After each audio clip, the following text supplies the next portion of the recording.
बिस्मिल्लाहिर्रहमानिर्रहीम। अस्सलाम वालेकुम नाज़रीन, आप देख रहे हैं राय साकिब डिजिटल मीडिया। आप लोगों के बार बार कहने पे मैंने फाइनली इमरान भाई को रिक्वेस्ट कर ली कि जी मुझे आपको रिकॉर्ड करना है। इमरान भाई अस्सलाम वालेकुम। वालेकुम अस्सलाम, थैंक यू वेरी मच। आपकी बहुत मेहरबानी। आपका व्यूअर जो है वो मुझे बार बार कह रहा था कि जी इमरान भाई को रिकॉर्ड करें, इमरान भाई को रिकॉर्ड करें। व्यूअर आपका, आई नो दैट, लेकिन कहाँ मुझे जा रहा था। बहुत शुक्रिया आपका, आप इंटरव्यू के लिए आए, आपने टाइम निकाला। और आपका और भी बहुत सारे हवालों से शुक्रिया, लेकिन ये प्रैक्टिस अभी आपको शायद बार बार करनी पड़ेगी। थैंक यू वेरी मच कि आप वक्त दे देते हैं। अच्छा इमरान भी, let's start with one thing. आज इमरान खान साहब ने सदर पाकिस्तान को एक लेटर लिखा है जिसमें जिसका इंप्रेशन ये है कि जनरल बाजवा के ऊपर आर्टिकल 6 लगना चाहिए या तहकीकात होनी चाहिए। उन तमाम खिलाफ वर्जियों की उसमें हल्फ भी आ गया, सिक्योरिटी कॉन्फ्रेंस भी आ गई, उसमें रूस वाला मैटर भी आ गया। व्हाट डू यू थिंक कि कोई इस तरह की तहकीकात सदर करवाएंगे? देखें, सदर पाकिस्तान जो हैं वो सुप्रीम कमांडर हैं आर्म फोर्सेस के। इख्तियारात तो उनके बहुत बहुत ज़्यादा हैं, और उनके अंडर में सारी फोर्सेस काम करती हैं। अगर वो इसकी इंक्वायरी इनिशिएट करना चाहें तो कोई वजह नहीं है कि वो रुक जाए। वो कानून और आइन के मुताबिक होनी चाहिए। लेकिन हमारे यहाँ पे हम ये देखते हैं कि एक 22वें ग्रेड का ऑफिसर बहुत ताकतवर होता है as compare to prime minister और प्रेसिडेंट, और पूरा सिस्टम जो है पूरी पूरी पार्लियामेंट को, पूरी पूरी सेनेट को कंट्रोल कर रहे होते हैं। और 22वां ग्रेड तो बहुत दूर है, 20वें ग्रेड से ही काम शुरू हो जाता है, 19वें ग्रेड से ही बहुत ताकतवर लोग होते हैं। और हमने ये सारा कुछ होता हुआ देखा भी है। इमरान खान साहब ने 4 एलिगेशन जो उसके अंदर लगाए हैं, और अब वो उसमें कुछ फैक्ट्स भी हैं। देखें, एक तो जो जावेद चौधरी साहब को उन्होंने कहा कि हमने ये तय कर लिया था, या हमने ये हमारी फाइंडिंग्स या रीडिंग थी कि इमरान खान मुल्क के लिए ख़तरा बन चुका है। तो वो जो हम कौन थे, यानी वो कौन लोग थे जो ये असेसमेंट कर रहे थे, और क्या उनकी ये ड्यूटी है कि वो इस तरह की असेसमेंट्स करें? तो उस पर इमरान खान साहब ने एक तो वो सवाल उठाया। दूसरा, जो नैब में उन्होंने एक दावा किया कि मैंने केस ख़त्म करवाया शौकत तरीन साहब का। ये एक बड़ी अजीबोगरीब उन्होंने हरकत की है कि भाई नैब तो इंडिपेंडेंट इदारा कहा जाता है, और अगर आर्मी चीफ के कहने पे और डीजी आईएसआई के कहने पे वो केसेस ख़त्म करते हैं, तो ये इल्ज़ाम तो बड़ी पहले से इन पे लग रहा है कि ये कंट्रोल करते हैं। तो ये खुद ही एतराफ़ सामने आ गया। तो दूसरा नुकता इमरान खान साहब ने ये उठाया। तीसरा उन्होंने उठाया जो आफ्ताब इकबाल साहब ने बताई बात, कि जी मैं रिकॉर्डिंग करता था इमरान खान की खुफिया तौर पे, और उसके बारे में डीजीआईएसआई को भी नहीं पता होता था, और मेरे पास वो रिकॉर्डिंग्स मौजूद हैं। तो ये किस कैपेसिटी में रिकॉर्डिंग करते थे? वैसे इससे एक सवाल पैदा हो जाता है कि अब जितनी भी रिकॉर्डिंग्स बाहर रहेंगी ना, ऑडियोज़ या वीडियोज़, उस सबका जो ध्यान है वो एस्टेब्लिशमेंट की तरफ जाएगा। अब एक सवाल का निशान सबका खड़ा हो गया। ध्यान जो है वो अब जनरल कमर जावेद बाजवा की तरफ जाएगा, और उन लोगों की तरफ जाएगा जो उनके साथ जुड़े हुए थे कि इन्होंने किया। क्योंकि एतराफ़ एक सामने आ गया ना। आफ्ताब इकबाल ने डिनाई तो नहीं किया, उन्होंने डिलीट किया आफ्ताब भाई ने, और ये कहकर किया कि भाई मैंने किसी का दिल रखने के लिए डिलीट कर दिया, लेकिन ये बात हुई थी। और वो इस बात से नहीं मुकर रहे कि ये बात नहीं हुई थी। लेकिन वो अब ये नहीं चाहते, हालांकि मैंने उस वक्त पूछा उनसे कि मैं ये बात कर दूं पब्लिकली जाके, तो उन्होंने कहा कर दो। लेकिन अब उन्हें ऐसा लगता है कि उन्होंने गलत कहा, मुझे कर दो, और अब वो नहीं चाहते कि वो पब्लिक हो। तो उन्होंने कहा मैं तो आई डिडंट मीन इट। बहरहाल, जो चौथा एलिगेशन है ना, वो सबसे सीरियस है, और वही एक ऐसा एलिगेशन है जिसके अंदर मुझे लगता है कि बड़ी जान है।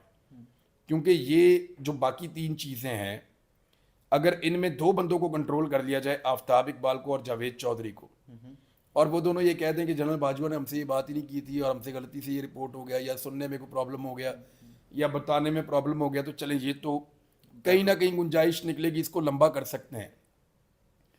रशिया के मामले में इमरान खान साहब ने एक बड़ी हाई लेवल मीटिंग बुलाई थी, उसमें सफ़ीर भी मौजूद थे, उसके अंदर खारजा महकमा खारजा के लोग सीनियर मौजूद थे, उसके अलावा उसके अंदर रिटायर्ड ऑफिसर्स को बुलाया गया जिनकी एक्सपर्टीज़ थी, उसके अलावा वजारत खारजा पूरी मौजूद थी, दाखिला के लोग थे, फिर आपकी फ़ौज वहाँ पे मौजूद थी, आला क़यादत, वज़ीर आज़म ख़ुद थे वहाँ पे, शाह महमूद कुरैशी भी। डिटेल डिस्कशन के बाद सब ने इस बात पे कंसेंसस किया कि रशिया और यूक्रेन की लड़ाई में पाकिस्तान का मफाद, रियासत का मफाद न्यूट्रल रहने में, हम इसमें न्यूट्रल रहेंगे, और प्राइम मिनिस्टर जो भी स्टेटमेंट जारी करेंगे या रियासत जो भी स्टेटमेंट जारी करेगी उसमें न्यूट्रलिटी होनी चाहिए, जैसे इंडिया कर रहा है, जैसे सऊदीया कर रहा है। बाकी और भी बहुत सारे मुल्कों की मिसालें मौजूद थी।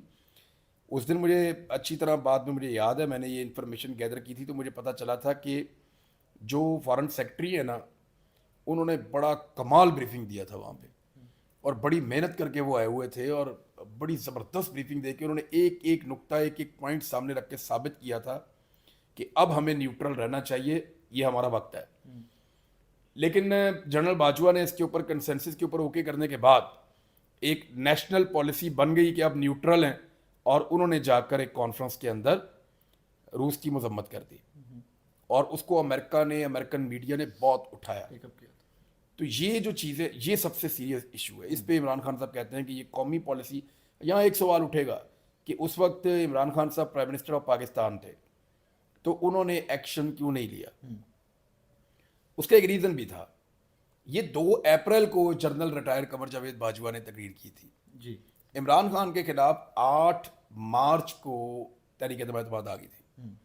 یہ وہ سینیریو ہے, اور اس سے پہلے عمران خان صاحب اسمبلیاں ایک دفعہ تحلیل بھی کر چکے تھے, ان کا معاملہ عدالت میں بھی چل رہا تھا, اسمبلیاں تحلیل کر کے وہ واپس آ چکے تھے. تو یہ سینیریو ایسا تھا کہ اس میں اتنا بڑا ایکشن لینا اس وقت ایک ایسی گورنمنٹ کے لیے پاسبل نہیں تھا, اور اگر وہ لیتے تو سب یہ کہتے کہ شاید وہ اسٹیبلشمنٹ کے ساتھ ایک ٹکر لے رہے ہیں یا کچھ اور وہ چاہتے ہیں. تو اگر ان حالات کو, اس سارے سینیریو کو اگر آپ دیکھتے ہیں تو پھر ایک نئی چیز آپ کو لگتی ہے.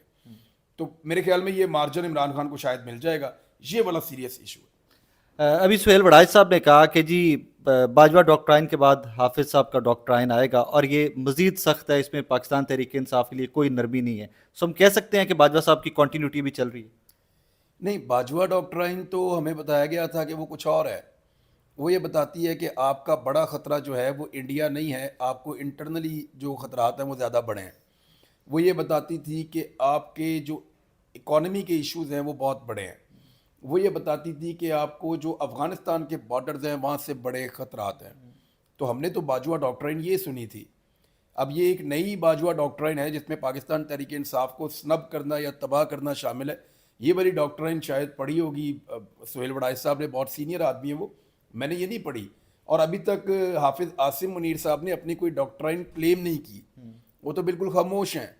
اور وہ کوئی ڈاکٹرائن بنائیں گے تو میرے خیال میں کوئی بھی ڈاکٹرائن بنانے سے پہلے اب ایک بات کو ذہن میں رکھے, یہ کوئی 1970 1980 یا 1990 نہیں ہے, یہ 2022 ہے, 2023 ہے. بلکہ اب 2022 تو گزر گیا, اور 2022 میں لوگوں نے اچھا خاصا اپنا آپ بتایا بھی ہے. یہ 2023 ہے, اور اس میں ایک قومی ڈاکٹرائن بھی ہے. اور وہ جو قومی ڈاکٹرائن ہے نا, اس کو اسٹڈی کر لے کوئی بھی اپنی ڈاکٹرائن بنانے سے پہلے. سو کنٹینیوٹی والی ایک رومر ہے, یہ خواہش ہو سکتی ہے ان کی. نہیں تو کنٹینیوٹی رہنی چاہیے, اچھی بات ہے, لوگوں نے بہت سیکھا ہے. آپ نے ایک جبر کی پالیسی تھی, انسانی حقوق کی خلاف ورزیاں ہو رہی تھی, اور پولیٹیکل پارٹی ایک کو دیوار کے ساتھ لگایا جا رہا تھا, ان کی آواز کو دبایا جا رہا تھا, اور ایک جبر کا موسم تھا بڑا زبردست قسم کا. اس میں پاکستان کی قوم نے بہت کچھ سیکھا ہے. تو میرے خیال میں اور موقع ملنا چاہیے اور سیکھنا چاہیے اس قوم کو. اگر کوئی سکھانا چاہتا ہے تو ویلکم. عمران ریاض خان صاحب